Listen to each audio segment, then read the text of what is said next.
Okay, good afternoon, ladies and gentlemen. So I think it's about that we start, even if we are the last GNF before the closing ceremony. So I would like to welcome here, just in case you are on the right GNF, this is Creating the Moon Village. So, and you can see the picture there. So I would like to welcome on behalf of the Moon Village Association. I'm the president, Giuseppe Ribaldi. And I would like to start this GNF with a video, and then I will shortly come back. So please go ahead with the video.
Okay, so I hope that you got a little bit an introduction to the Moon Village Association. I will just add a few words before moving on with the program. So just to make sure, that, as we have described, we are a new NGO created last year, so we have about less than 12 months of life. We have around 200 people from 34 countries, including organization as well as individual members. We are not related to ESA, because I keep having always the same question: is this something related to ESA? It is not. ESA is an organization like many other with whom, of course, we interface, and we have Professor Werner in our advisory council, like we have many others. So this week has been an incredible week here at the IC, and we have seen nearly every day announcement about moon activity and Moon Initiative. One other is going to come in 1 hour from the developing country. So even more, there is a need to have a platform to try to not harmonize, but to make sure that the people know to each other organization and initiative. And that's what we're trying to do with the Moon Village Association. So a platform was needed, and we created, and we hope to make it right. So today, as you can see, you have a panel which is about to get started, and we handed over the activity of the let's say, moderator, which is Oliver Tosk, which is our Moon market manager, and he will introduce the panel. So I'd just like to conclude that we have been recently been part of the IEF family. We are very pleased, so we are now going to have a number of activities together with him. So I would like then that you, after having seen this presentation, if you are not already a member, join us. And with that, I would like to hand over to the Vice President of the Association, Mr. John Mankins, which is going to talk us about some of the technicality, but with an outline. Thank you, and I wish the panel a good work.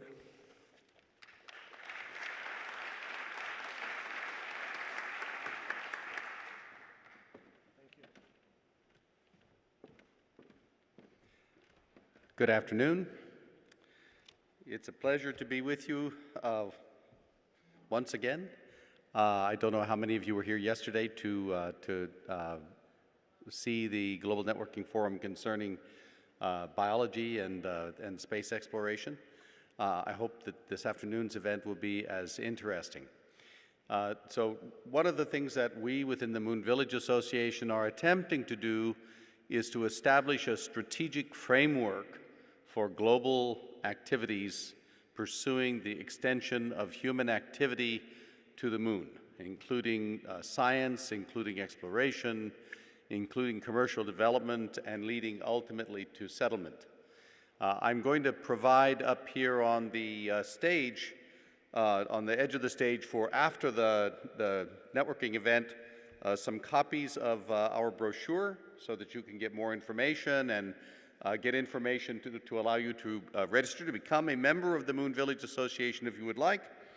And also I will mention that we are holding at the beginning of November, in just about 1 month, a workshop and symposium, our second annual workshop and symposium in Los Angeles in conjunction with the National Space Society in the US and also the University of Southern California.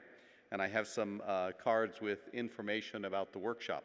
And we would certainly urge you, if you are in the US or you have the opportunity to come to the US next month, to join us there. We are trying to frame the discussion about the moon and planning for the moon in both strategic terms and tactical terms, including, as Giuseppe mentioned, I'll say promoting the creation of relationships among companies, new startups, NGOs, universities, innovators, and so on. One way we do this is through a series of working groups. They will all be having small workshops at this event that I mentioned in Los Angeles. And Oleg Ventowski will be introducing in just a few moments individuals, so you don't always just hear from Giuseppe and myself, who are integral members of the Moon Village Association team. So with that, I will leave these behind and turn it over to Oleg, please. Thank you.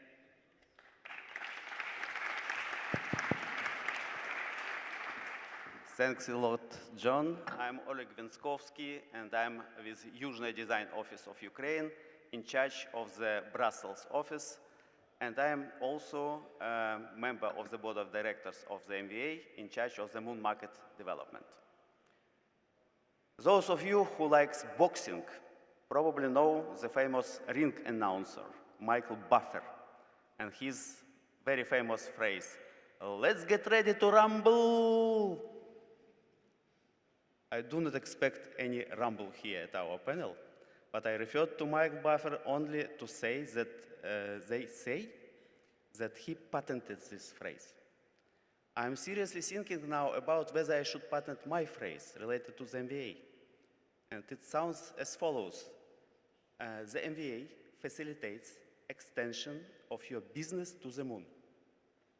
If you think it looks not bad, I will probably proceed with patenting, but you tell me afterwards. Now I have a pleasure to introduce our distinguished panel to you.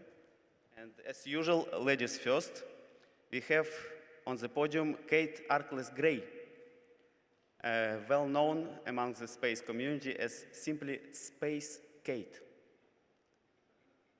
She is the head of communications and outreach at PT Scientists and co-chair of the Moon Village Association's Cultural Considerations Working Group.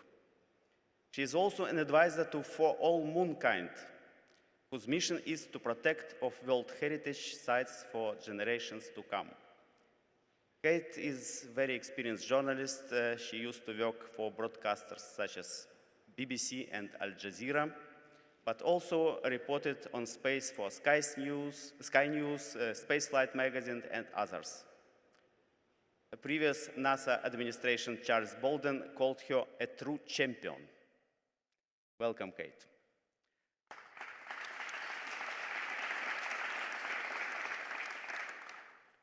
Now we have Yoshifumi Inatani from Japan, who is professor of the Institute of Space and Astronautical Sciences at JAXA. The career of Professor Inatani is rich and very successful, and first of all in the domain of science.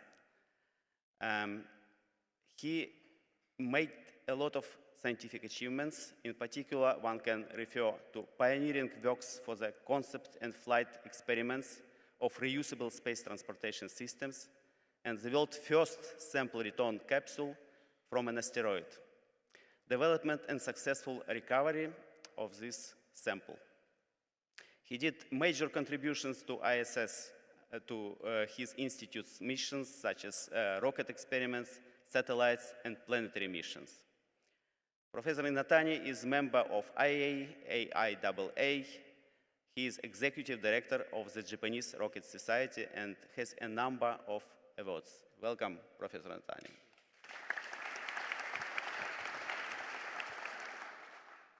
Jim Kiravala. He is a co-founder and CEO of the Off-World, building an industrial robotic workforce to undertake mining, manufacturing, and construction on planetary surfaces and in space. Jim has a successful career in space launch industry, managing launch programs, overseeing a number of successful orbital launch on US, European, and Russian launch vehicles. Jim architectured major space programs, including as a co-founder of Shackleton Energy Company, space propellant depots utilizing requiring lunar mining and sufficient supply of fuel in space. He is a board member of the NSS, National Space Society in the United States, and International Moonbar Alliances. Welcome, Jim.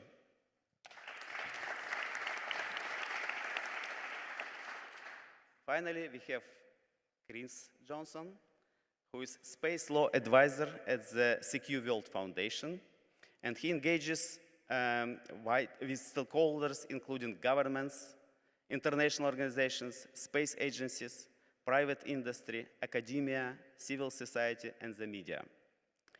Chris is adjunct professor of law at Georgetown University Law Center, adjunct faculty member of the ISU, International Space University. He is licensed to practice law in Washington, D.C. and the state of New York, and is admitted as a solicitor in England and Wales. Last but not least, Chris is a member of the board of directors of the Moon Village Association. Welcome, Chris.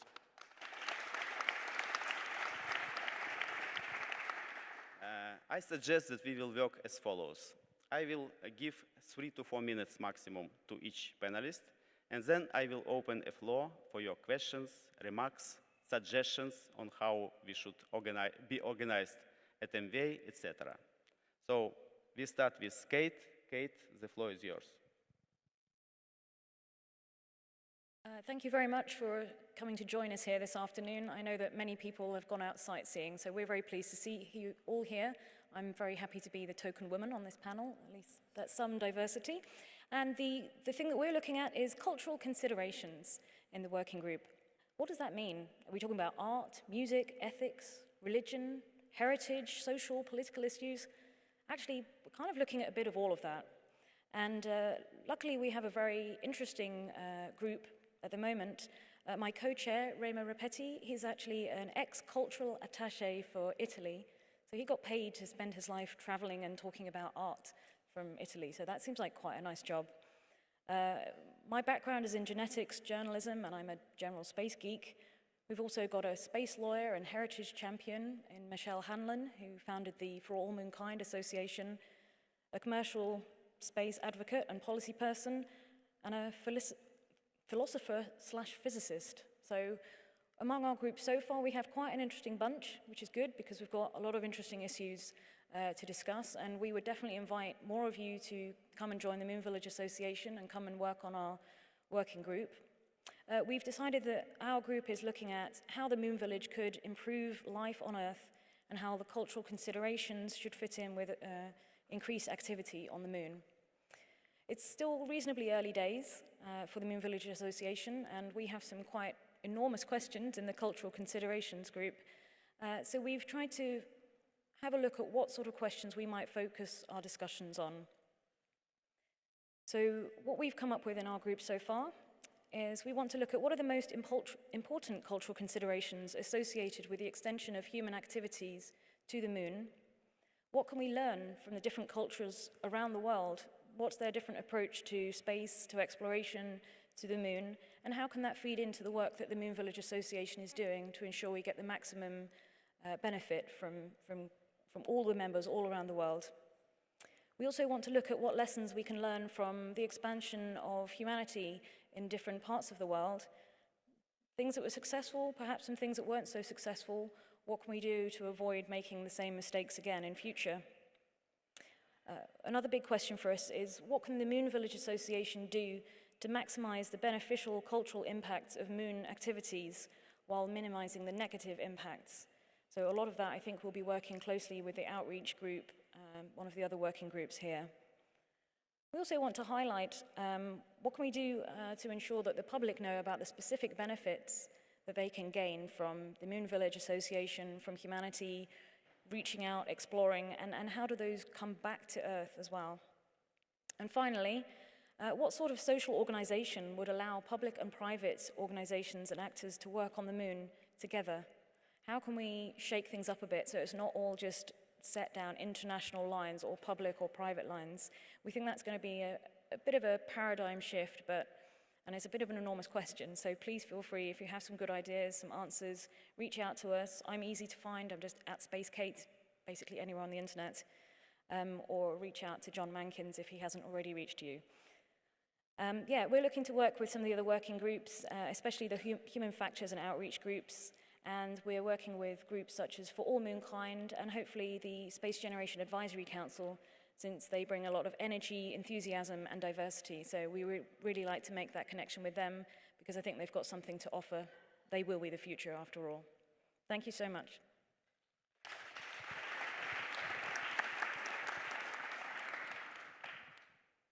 Thank you very much. Yoshifumi, the turn is yours.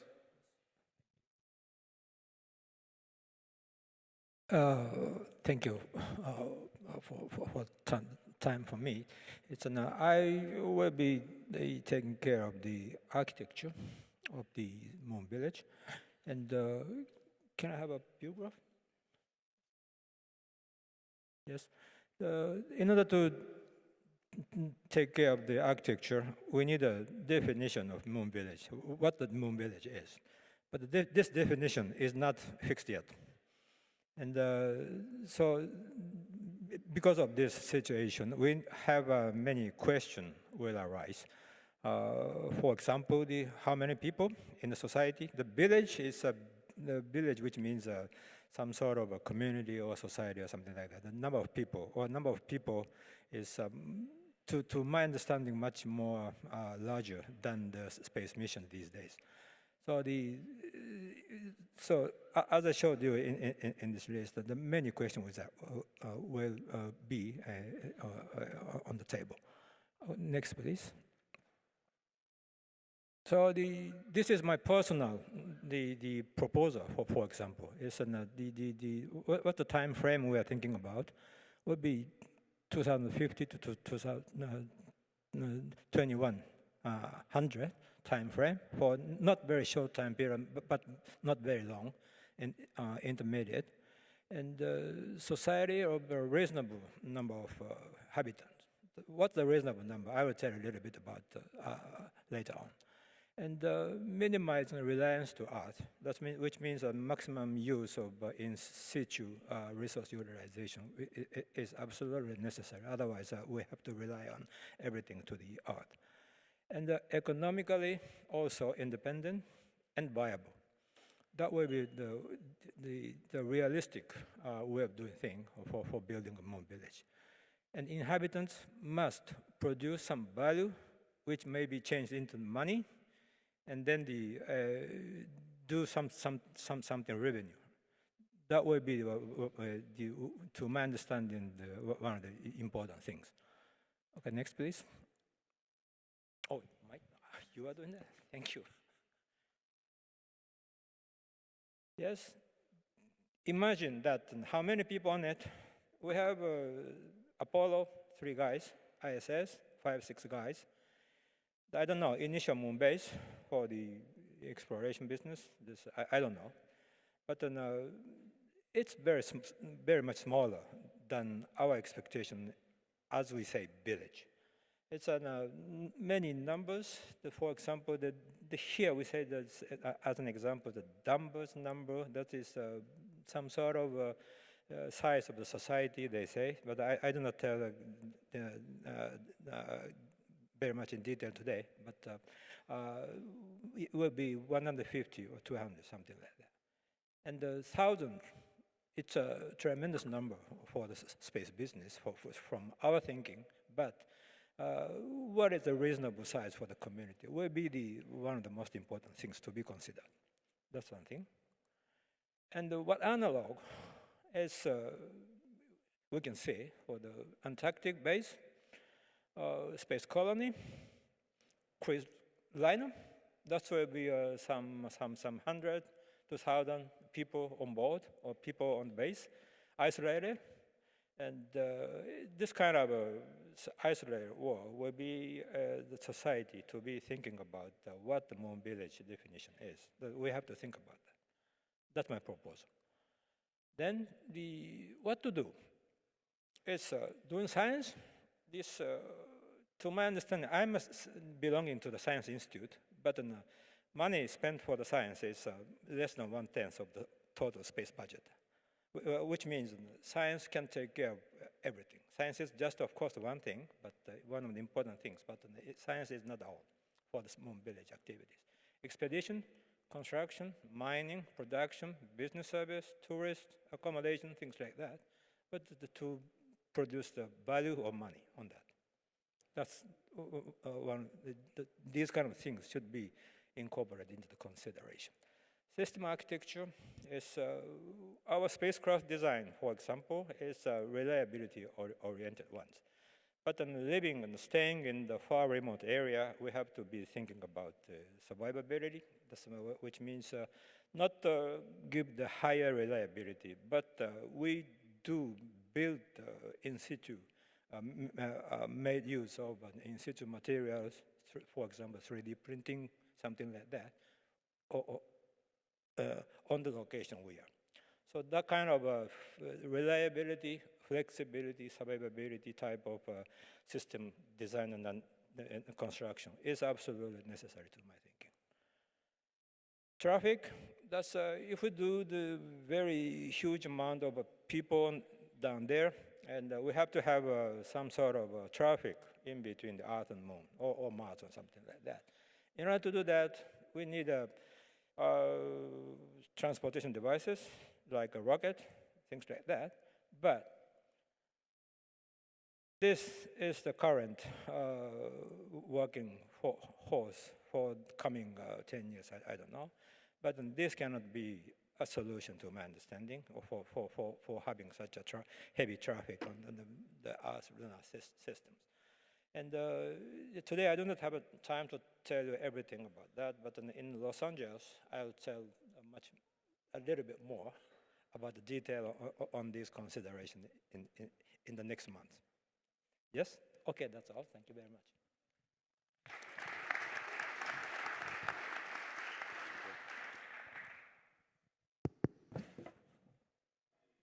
So it seems that we are entering a defining decade within the space industry. For the first time in our history of entering space, we may be at the cusp of genuinely disrupting the cost and frequency of access to low Earth orbit. With the new launches coming online over the next 5, 10, and 15 years, the very nature of how we go into space, how we address and think about architectures on the moon and in cislunar space, what we're trying to achieve and what businesses and markets we're trying to stimulate are going to take a new form of imagination, a new form of cooperation amongst the providers, amongst the supply chain, amongst the customers, and the end users and stakeholders involved. And we are going to have to get ahead of the curve of imagination of how we're going to address these new opportunities before they hit us with technological capability and we're not in a position to address them. So in my role within the Moon Village Association, I'm heading up the Missions and Markets Working Group, and we're looking to create those scenarios and formulations that allow us to take varying sets of assumptions and the parameters of the entire ecosystem working together with a common mandate and a common set of standards and motivations, and see what we can achieve. And by putting those scenarios together, actually define and lead the way in terms of opportunities that will be enabled once this launch capability arises. So I think what we're doing here with the Moon Village Association is extraordinarily important. It's part of a developing movement of collaboration and cooperation and coordination, but one that isn't centralized and one that isn't centrally coordinated. It's more an enabling function. And we all sitting in this room and in this community are part of that function. One of the potential examples of what may be possible is our little company, Off-World. And if I may show the video as an example of what may be possible once we have that kind of launch capability. Thank you.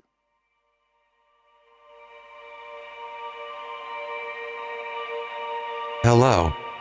SurveyBot Unit 1 at your service.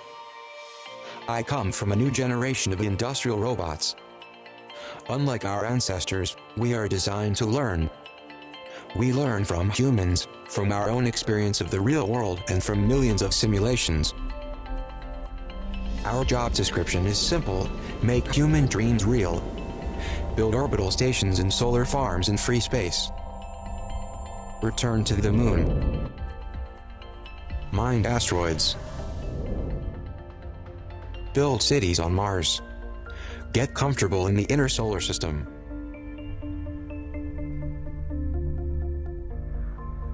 One day, tens of thousands of us will be working for you off-world. To get to that day, we have quite an evolutionary path in front of us. First, we must master basic industrial jobs on our home planet. We are now busy learning from experienced human teachers. Together, we are reinventing how to mine, process, manufacture, and build cities on Earth. This is no small feat. This step will keep us busy for several years to come. Technologically, our homeschooling will get us about 80% of the way to orbit and the moon. In the next step, we must evolve and adapt our bodies and our brains to the much harsher orbital and lunar environments. The evolutionary jump from our orbital and lunar surface generations to generations fit to work on asteroids and Mars will be kids' play compared to the first two steps. A few minor tweaks and we will be ready to mine asteroids and get the red planet ready for human arrivals. With thousands of us deployed across the inner solar system, we will need to think seriously about scaling. How do we replicate ourselves locally and decrease our dependence on resupplies from Earth? We will start small and slowly work our way through the parts list. The crowning achievement in our quest for local replication is manufacturing this solar system's first off-world ship. On that day, we will have made history. But let's not get ahead of ourselves. We must get back to reinventing industry on Earth.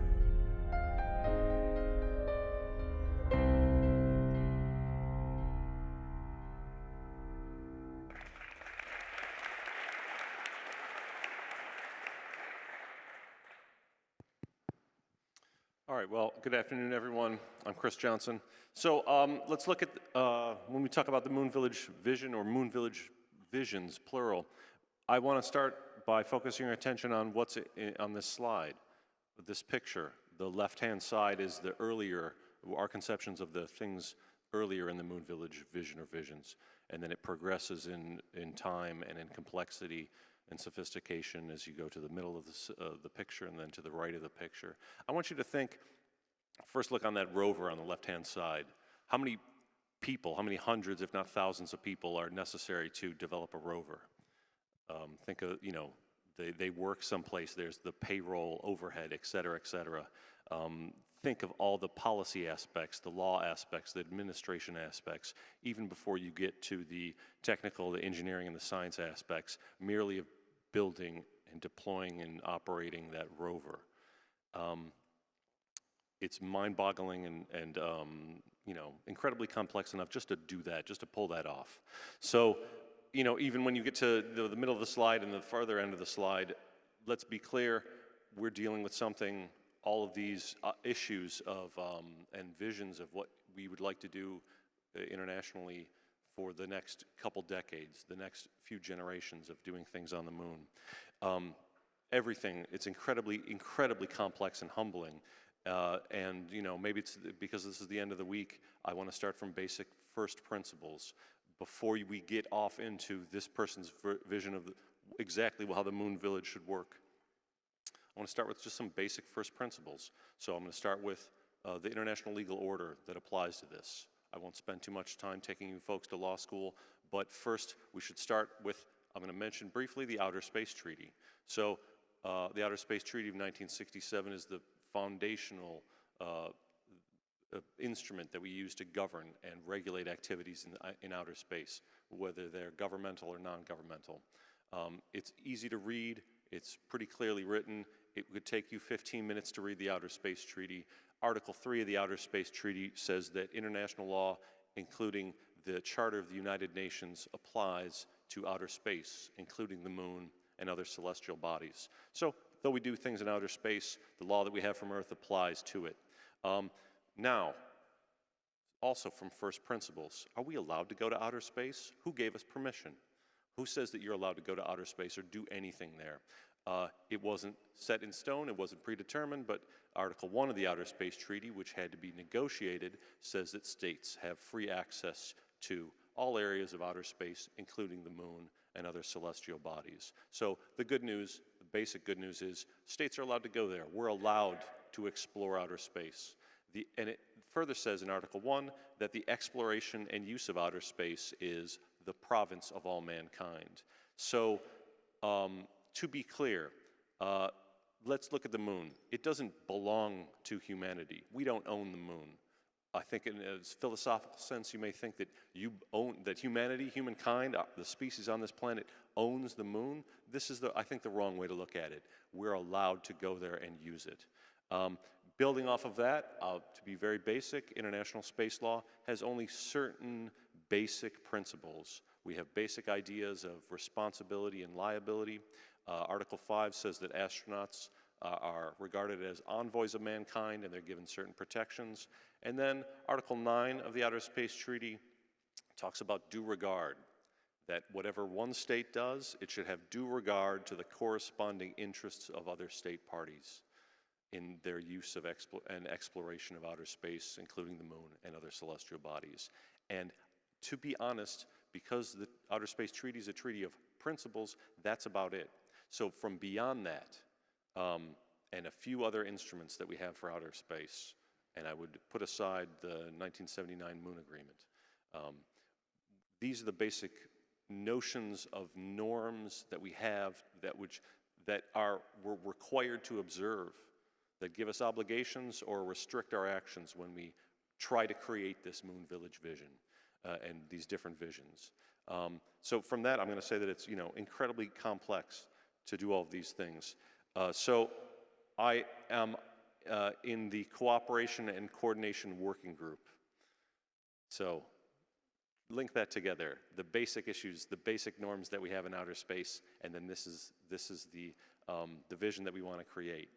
And as I hear from the other working groups, the culture working group, the business working group, those impact and intersect and have corollaries and overlap with the Coordination and Cooperation Working Group. To be honest, to be certain, it is very difficult work to even imagine what we should talk about, who should be talking to who, what scenarios we should be discussing.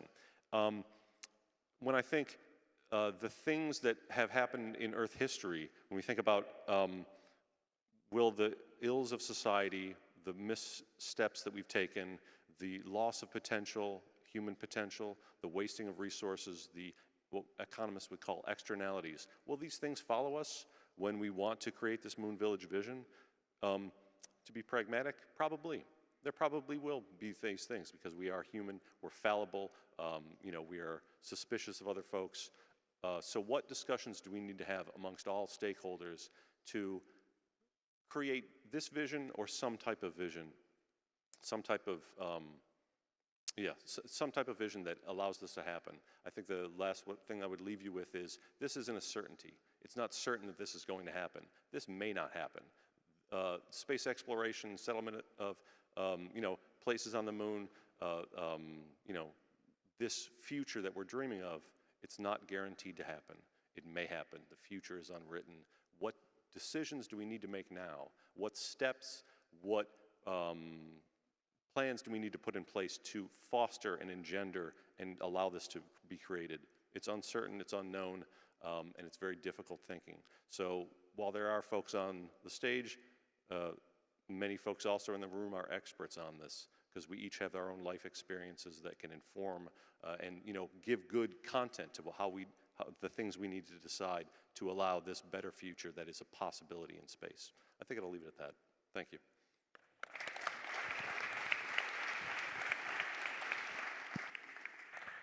Thank you, everyone. And now we have a space for 3-4 questions.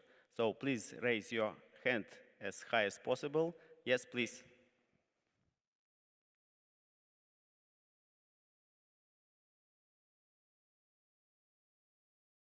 Thank you. Maybe this is for Dr. Inatani. The project that you sort of said before, including the Dunbar number, seems to be in a more centralized lunar based.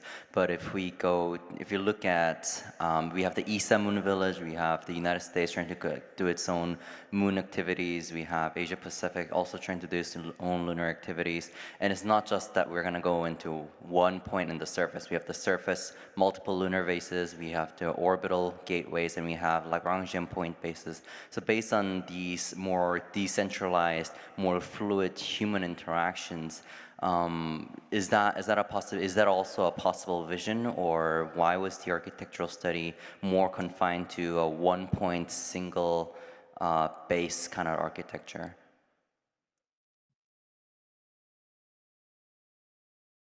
Very sorry that acoustically I couldn't catch your question. Just simply ask me. The architecture currently seems to be one lunar base, but multiple resources suggest that the future will be more of a multiple lunar bases in different locations. Is that taken into considerations, or was there a specific reason why you concentrated on one point base system? Okay, see, as I told you, that the definition of Moon Village is not fixed yet. That's a possibility, of course. But now, what to do is one of the most important things to think about on the single point, or to dispatch the people or base into the many places. If we do mining, maybe on the South Pole or something like that, so it is depending upon what to do for that. Just living that, produce nothing, we're not economically viable. So that's in order to define the moon base, we have to define what to do. It is one of the most important things, to my understanding. And I think if I may just jump in with a comment, and I don't know if what I will say is particularly relevant, but whatever we do as a community, I think the Moon Village Association's objective is to enable the pieces of the puzzle that form the community on the moon, around the moon, the enabling functions, whether it's a single base scenario, whether it's multiple bases, whether it's resources at a particular location. I don't think it's so much about defining a particular body or entity or base or settlement or physical hardware. It's more about what is the ecosystem that enables us to go forward and actually start creating and building something in the next decade, literally in the 20s as we get going. The time is now to move. Yeah, I'm also going to comment. So, when you have time, find the article, the journal article, Peaks of Eternal Light by Martin Elvis and Alana Krolikowski. Essentially, the moon is not homogeneous. There are places of extreme interest. These are places where there's resources they can use, or their location allows them to put up solar panels for essentially continual solar power sources. So there are elements of how we determine where we're going to put a moon base or moon bases. The elements of that, or characteristics of that are rivalrous, and actors would want to exclude other actors, or at least claim first rights or first possession rights over those particular activities. I don't know how that's going to play out, but I can tell you that we can imagine some of the tensions and issues that which will be involved. The interests of the business community or the interests of the science community, which takes precedence. It's unknown. So I think the interests of science and commerce will go hand in hand. That's certainly my hope and intent. But out on the frontier beyond Earth's atmosphere, you cannot undertake commerce without an understanding of the scientific nature of the environment you're trying to interact with. So I think there is going to be a new form of symbiotic relationship where the science and the commercial activity are going to piggyback together. I think there's certainly a lot of opportunities for that. And that doesn't discount that if we don't get that right, we can get into trouble and lose some opportunity of good science, for sure. More questions, please? Could you please come in front? Yes. Hi there. Over there? Okay. Me? Yes? No? Okay. Hi, Ryan Kobrick, Embry-Riddle Aeronautical University. Maybe you guys can help clarify the organization a little bit for the people who are not familiar with it. And I'm sure there's a lot of people you might be wanting to recruit in the room, brain power, diversity, et cetera. What is your buy-in with your memberships? Are you expecting members to be paying a fee to be part of the association? And what are your deliverables? Are you trying to establish a working document or reports every year or so? Or what's the expected kind of outcome of the working groups?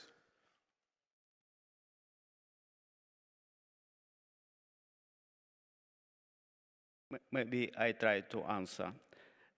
According to the currently envisaged and adopted procedure at the MVA, we decided to alternate the venue for our annual event.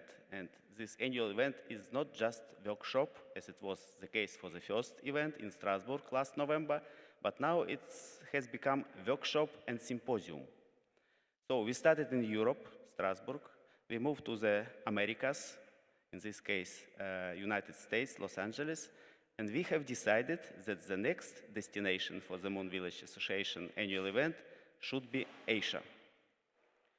It's how we have the situation as of today.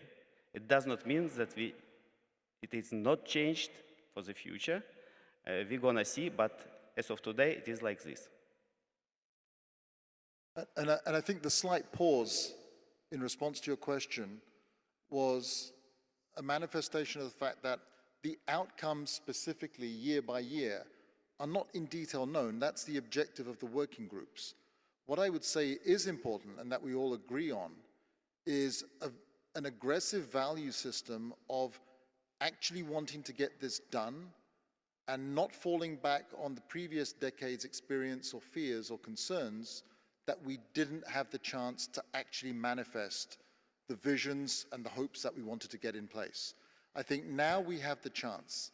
Now it's up to people like you asking that question to join MVA, to get involved in some of the working groups, and to go with the assumption that, for better or for worse, let's assume that we're going, that we have the chance to fly. What would be manifest and what would we want to plan and get in place in the next 5 to 10 years? And I think we just have to get aggressive and get going. So just to answer that question in a really straightforward way, so membership in the Moon Village Association is open to professionals, to students, to members of the general public. It is based on an annual individual membership of about 50 euros per year.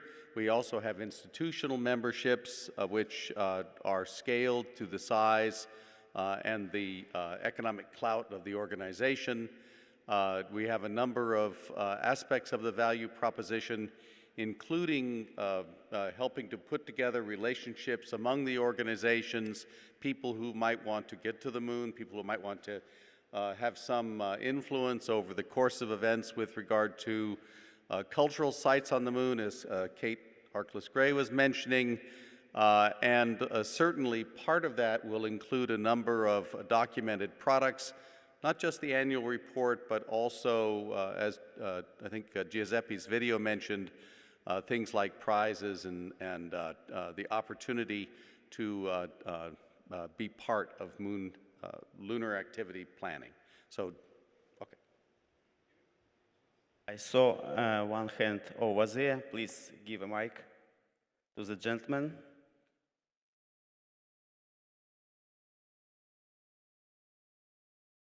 Yes, when we have a situation where we're moving from having state actors as the primary drivers to the necessary orchestration of companies, universities, nonprofits, some crazed billionaires, a few other, very enthusiastic souls, all trying to come together for some level of cooperation, collaboration, and competition, being able to, in a sense, foster understandings and an ability to engage, whether or not it's through standard interfaces or the notion that every piece of equipment that makes it to the moon should serve whatever its original purpose was, but also be an additional resource that is not just to be set aside. This orchestration, if you will, seems like it could be part of the value proposition with respect to MVA. Do you see the organization in such a role? Yes.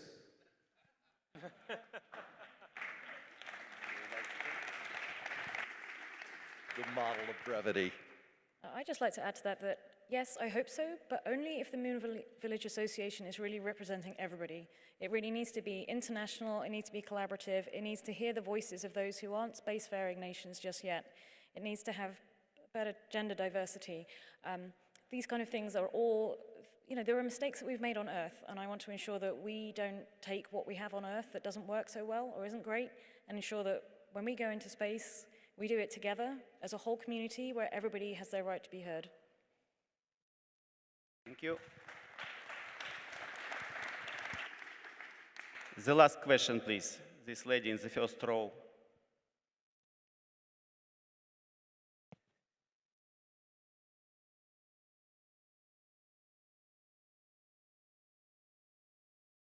Thank you. Hi there. I really like what you said, Kate. I just wanted to ask about your association's representation of this diversity, because there's only one female on the board and no females on the coordinating groups at the moment. So how are you working towards reaching that diversity at the moment?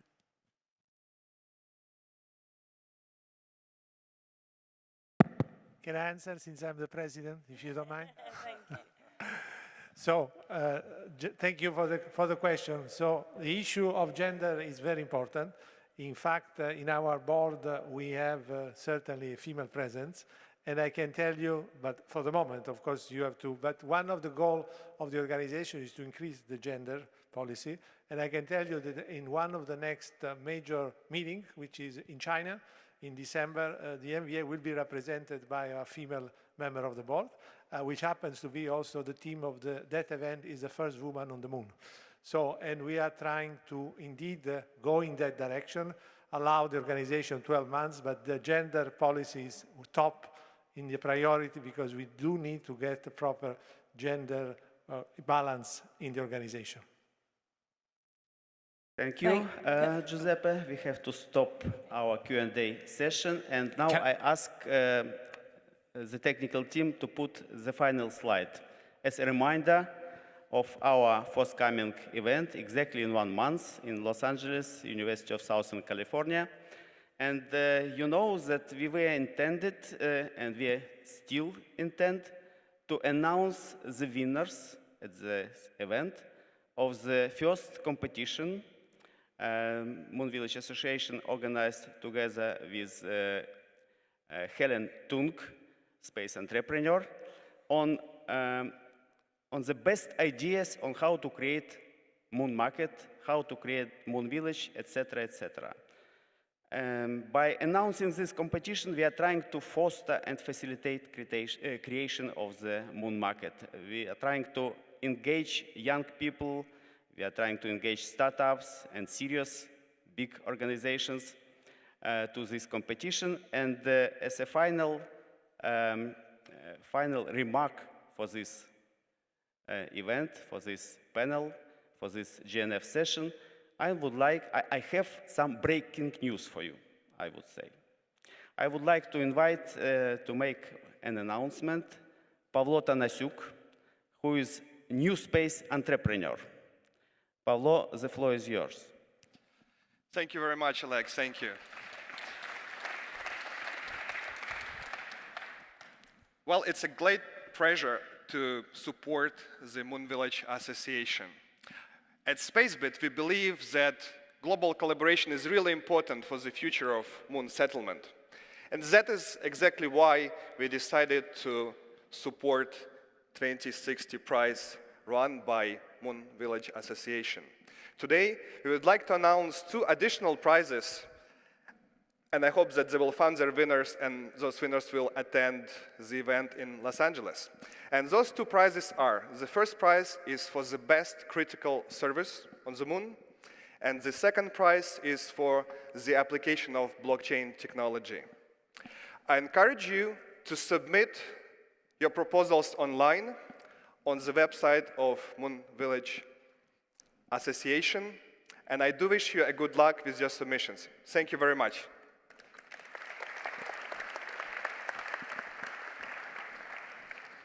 This finishes our GNF session. Let us applaud to our panelists.